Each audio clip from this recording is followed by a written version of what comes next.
j'ai accepté de participer à cette table ronde organisée par Action Commerciale parce que je trouvais que c'était un bon forum à la fois de rencontrer des homologues dans la profession de directrice commerciale et puis aussi de stimuler potentiellement des jeunes femmes qui aujourd'hui se posent des questions par rapport à leur déroulé de carrière ou les opportunités qui peuvent se présenter à elles demain dans des filières donc commerciales. Parce que je trouvais important de partager mon expérience et aussi dans l'idée de la transmission. Si je peux inspirer d'autres femmes à prendre ce type de job, c'est super. Je trouve qu'en tant que femme, on s'interdit souvent trop de choses. En fait, on est trop à imaginer les obstacles qui sont devant nous et pas assez à se faire confiance. En fait, dans notre propre capacité à franchir ces obstacles. Donc voilà.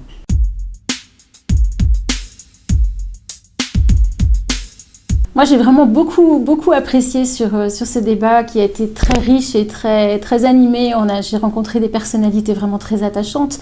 Ce qui m'a beaucoup frappé, c'est qu'on était toutes d'univers différents, mais on avait vécu des choses assez similaires et surtout, on voyait cet enthousiasme, cette envie, cette dynamique en fait, beaucoup de dynamisme parmi toutes les participantes et l'envie de témoigner de leur parcours, la fierté aussi de ce qu'elles ont réussi, mais aussi la fierté par rapport à leurs entreprises, par rapport à ce qu'elles font vis-à-vis de leurs équipes. Et c'était vraiment un très très bon moment. On était globalement décomplexés finalement sur le statut de femme d'IRCO. Je pense qu'il ne faut pas trop y penser. Au quotidien, on n'y pense pas, la plupart d'entre nous.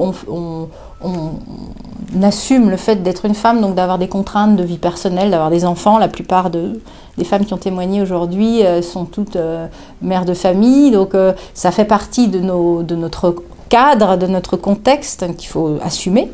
Après, être une femme d'IRCO, voilà, ça consiste avant tout à être directrice commerciale et à trouver son propre mode d'expression sur cette fonction. Finalement, on était 6 femmes et les 6 femmes, on était d'accord sur tout.